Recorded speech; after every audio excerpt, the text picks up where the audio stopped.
Hello tout le monde, je suis très heureuse de vous retrouver aujourd'hui pour une nouvelle vidéo qui va vous parler des relations entre les parents et les assistantes maternelles. C'est une vidéo qui me tient particulièrement à cœur parce qu'on n'a pas toujours tendance à se mettre, lorsqu'on est assistante maternelle, à la place des parents, et en tant que parent, on n'a pas forcément... on ne se met pas forcément à la place des assistantes maternelles et cela peut créer parfois quelques conflits et en venir à stopper le contrat, soit parce que l'assistante maternelle n'en peut plus, soit parce que les parents n'en peuvent plus. Et du coup, voilà, j'avais envie de faire une petite vidéo pour essayer les uns les autres de se mettre les uns les autres à notre place. Donc moi je suis assistante maternelle, donc bien sûr je vais parler de mon point de vue, même si je suis une assistante maternelle qui essaye d'arranger énormément les parents, qui essaye de me mettre le plus possible à la place des parents. Je trouve qu'il y a quand même un certain niveau à ne pas dépasser, un niveau de respect à respecter, voilà, envers son assistante maternelle, malgré que le parent est l'employeur. J'avais déjà fait ce type de vidéo, je vous remettrai le lien ici et dans la barre d'infos si vous me regardez sur un smartphone ou sur une tablette, il y a à peu près 2 ans, suite à une démission d'une famille qui m'a tout fait. Mais j'avais envie de refaire une vidéo parce que j'ai lu, ça fait de ça maintenant 2 ou 3 mois, sur un forum, une assistante maternelle qui était tout à fait dégoûtée parce que les parents l'avaient licenciée après à peine 2 semaines de travail. Et voilà, elle était très triste, elle disait mais les parents ils m'ont pas donné ma chance, en 2 semaines on ne peut pas montrer ce qu'on sait faire, etc. Donc loin de moi de juger ni les parents ni cette assistante maternelle que je ne connais pas, je ne sais pas du tout ce qui s'est passé. Mais effectivement, 2 semaines, c'est vraiment très court pour se faire un avis, sur son assistante maternelle, mais aussi en tant qu'assistante maternelle sur les parents. Il faut savoir que il est très fortement conseillé de faire une période d'adaptation, quel que soit l'âge de l'enfant. Cette période d'adaptation n'est pas seulement pour l'enfant, elle est aussi pour l'assistante maternelle.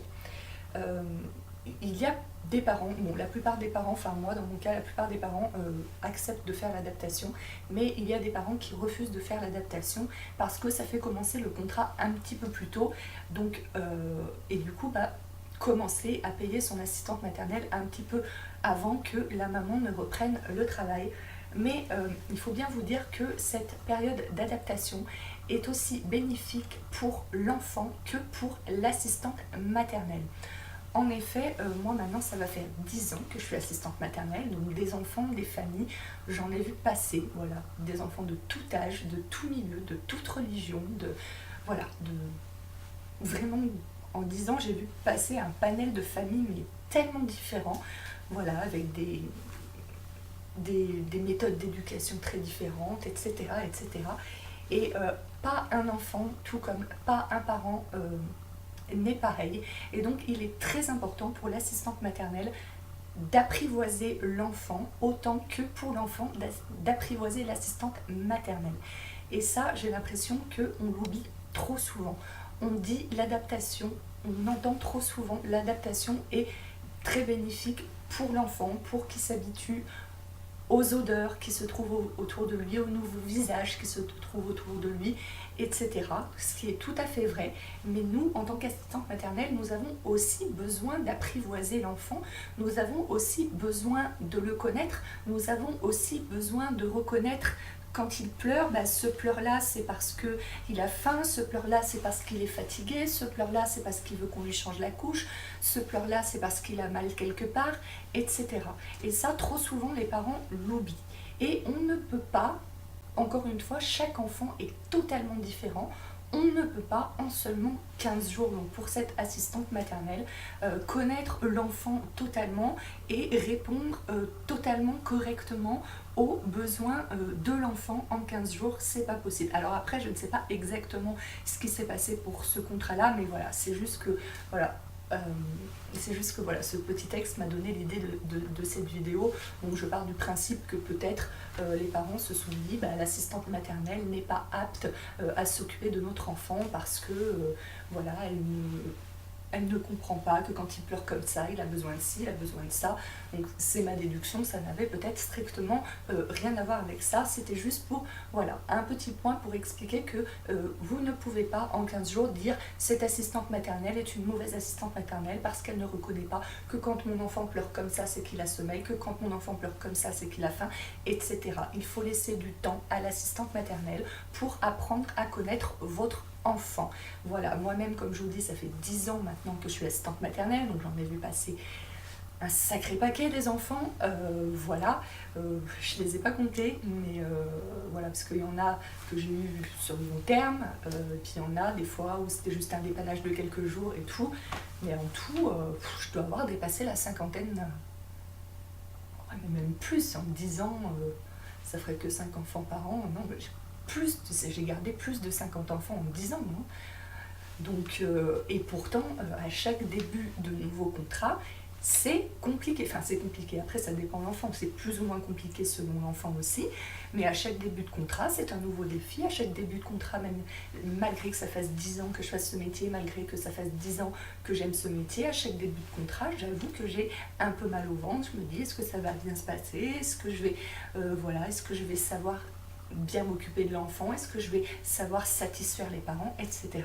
Donc déjà, en tant que parent, voilà, mettez-vous à la place de votre assistante maternelle, elle n'a pas porté votre enfant, voilà, elle n'a pas, vous en général, vous le laissez entre 2 mois et demi, et puis maintenant de plus en plus de mamans prennent des congés parentaux, donc voilà, des fois l'enfant il a 6, 8, 9 mois, 1 mois, 18 mois, ça m'est arrivé d'accueillir des enfants à partir de 18 mois, voire 2 ans, voilà, on ne peut pas, alors que vous, en tant que parent, vous l'avez eu 2 mois et demi, 18 mois, 2 ans, H24 avec vous, on ne peut pas en 15 jours tout connaître sur votre enfant.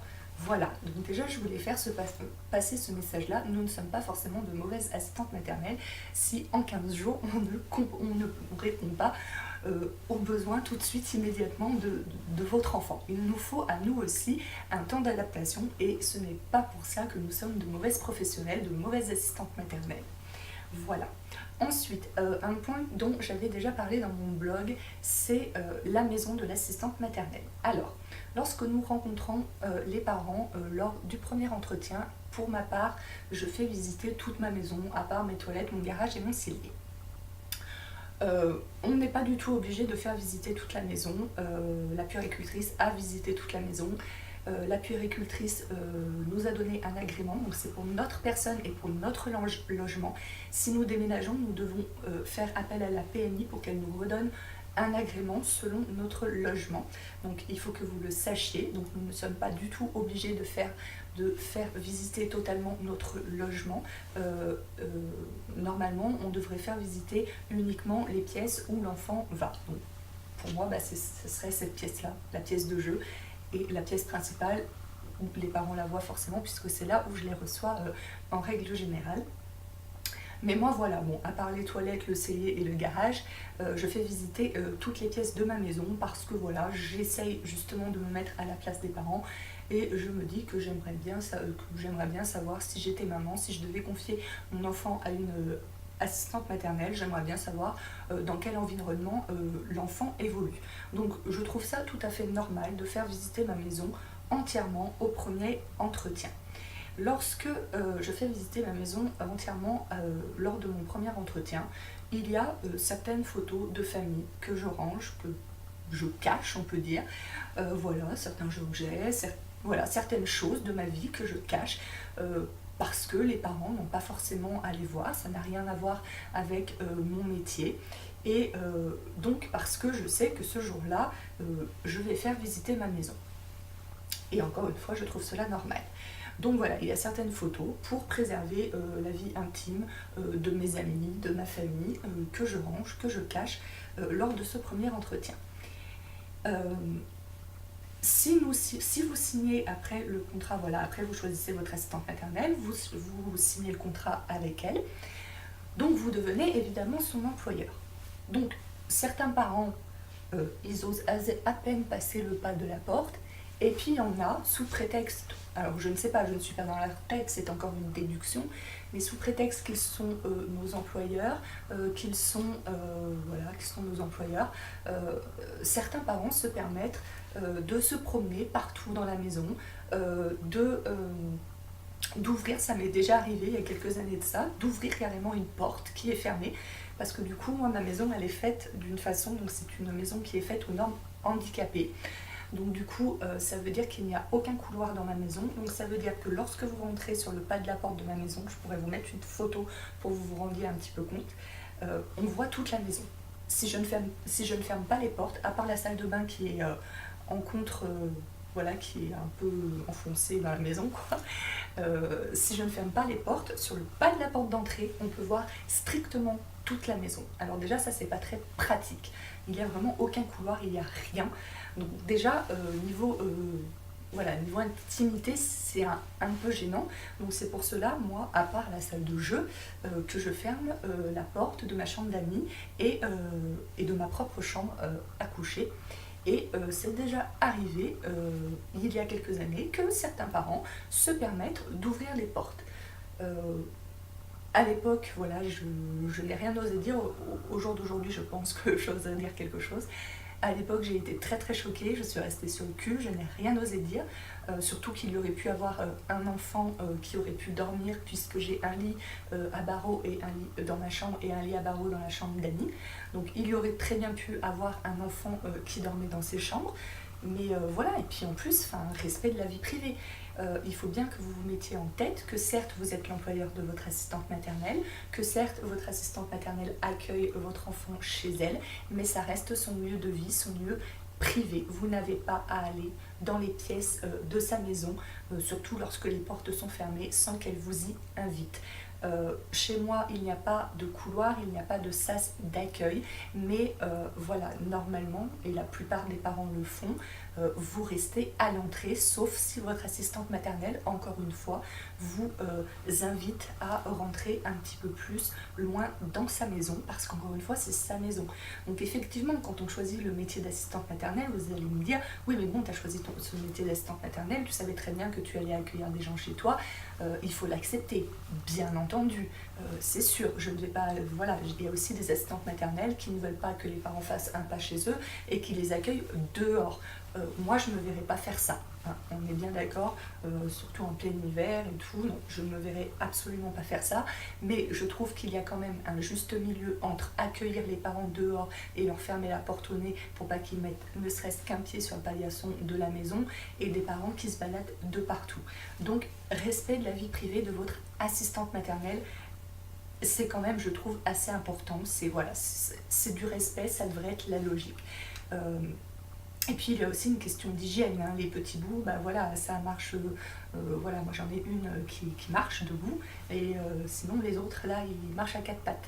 Donc ils marchent à quatre pattes, où ils commencent à ramper et tout, donc aussi l'hygiène. Alors du coup j'avais une collègue qui me disait, mais mets un panneau en disant quittez vos chaussures.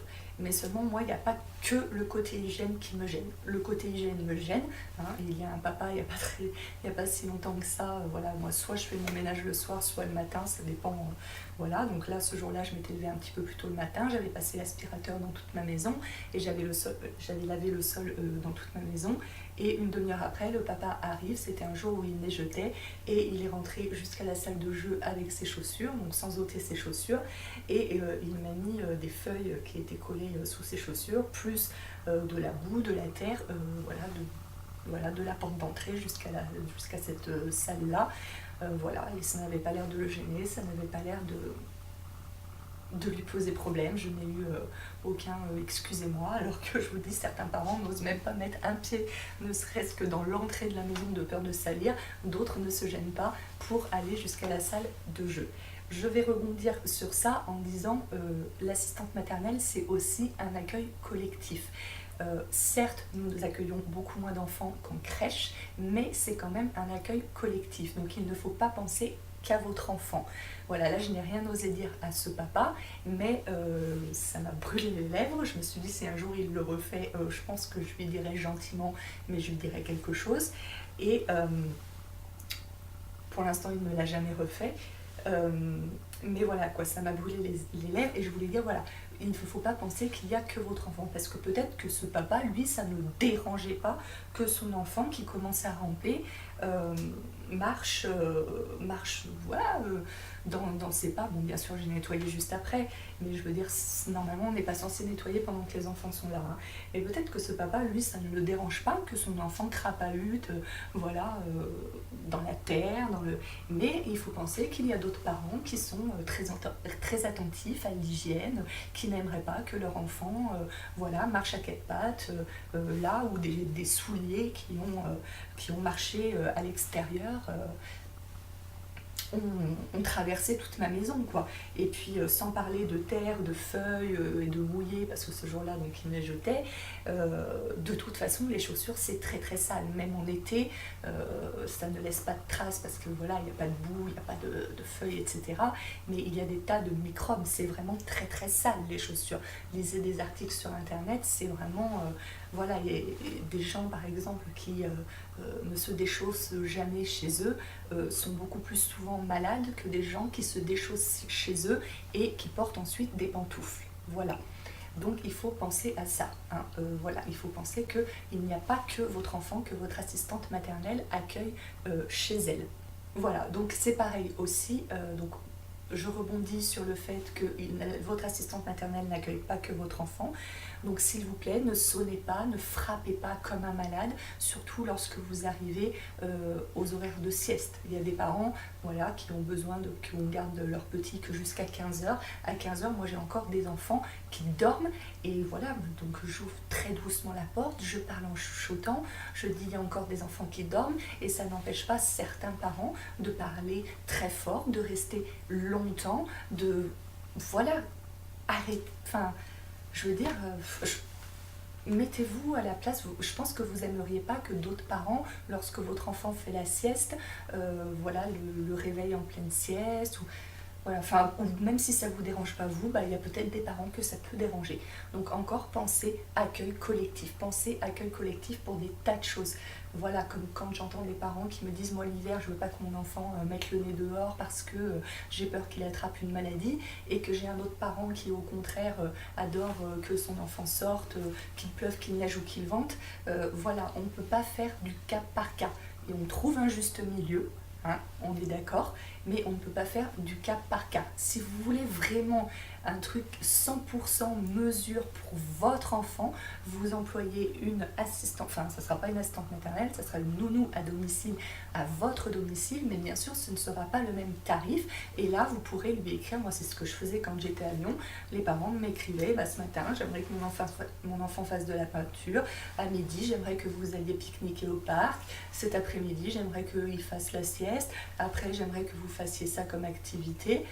Voilà, j'avais des parents qui étaient comme ça, mais voilà, ils m'employaient juste pour leur enfant et j'étais payée au SMIC. Donc il faut faire la différence avec ça aussi. Là, vous ne pouvez pas imposer à votre assistante maternelle de ne jamais allumer la télé parce qu'il y a des parents qui voilà, moi j'ai des parents qui disent que leurs enfants ont besoin de leur petit moment de dessin animé. Alors on est tout à fait d'accord que ce ne sera pas toute la journée, hein, avec ça on est d'accord à 100%, moi je suis contre laisser un enfant toute la journée devant la télé, mais il y a des parents qui me disent, bah voilà, moi mon enfant il a besoin de son petit moment de dessin animé. Si j'ai un autre parent qui dit, moi je veux pas que mon enfant croise un écran du tout, allumé de toute la journée, ça sera pas possible. Encore une fois, je ferai un juste milieu. Donc pensez accueil collectif. Donc voilà ce que je pouvais dire dans cette vidéo, ce qui me vient à l'instant dans cette vidéo.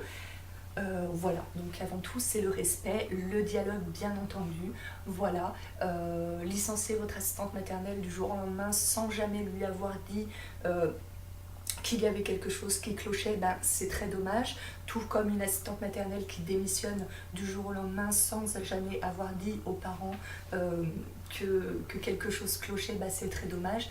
Moi je trouve que le dialogue est vraiment nécessaire, on peut avoir des petites remarques à faire, voilà, après on peut se le dire de façon très courtoise, mais voilà, donc le dialogue avant tout pour que ça se passe bien.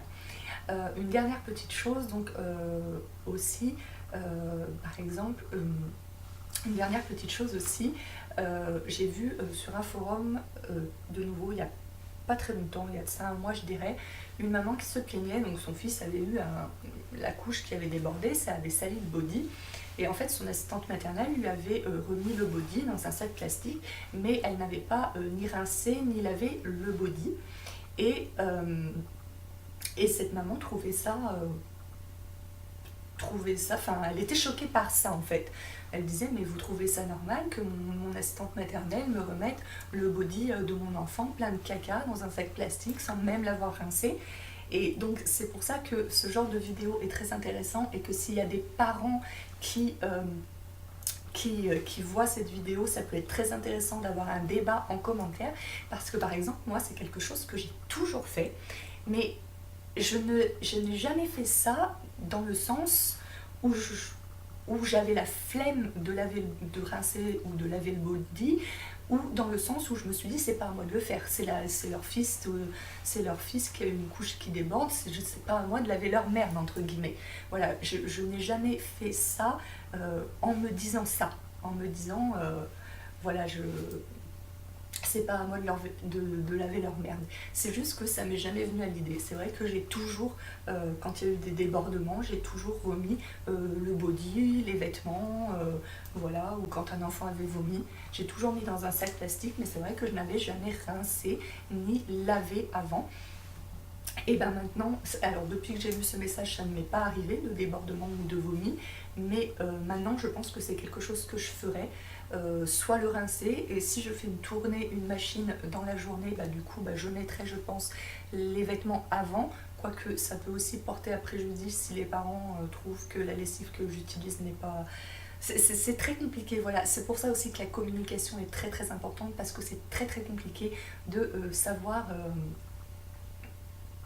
comment les parents en fait ils voudraient qu'on agisse, parce que voilà, cette maman était choquée que l'assistante maternelle donc lui rende un body sale, mais peut-être que d'autres parents n'auraient pas été contents que je le lave, parce qu'ils m'auraient peut-être dit oui mais nous on utilise une lessive spéciale et tout pour les peaux allergéniques, voilà, il y a des lessives spéciales bébé, moi je n'en ai pas parce que pour le moment je n'ai pas encore d'enfant, donc j'ai des lessives, voilà, j'achète quand même de la marque, pour les lessives j'achète de la marque, mais c'est vrai que je n'ai pas de lessive spéciale bébé, donc c'est vraiment difficile en fait de savoir quoi faire, mais je pense pas que je les passerai donc du coup en machine, mais je pense peut-être les rincer avec un petit peu de savon de Marseille, mais voilà, c'était pour dire que parfois on ne pense pas à mal. Peut-être que le papa dont je vous parlais tout à l'heure, qui est rentré avec ses chaussures pleines de terre, toutes mouillées, qui a traversé toute ma maison pour aller jusqu'à la salle de jeu, qui a tout dégueulassé, voilà, qui ne s'est pas excusé ni rien, peut-être qu'il ne pensait pas à mal non plus, peut-être qu'il n'a pas pensé en se disant mais il y a d'autres enfants qui vont crapahuter et tout, et c'est peut-être pas très hygiénique de faire ça et tout.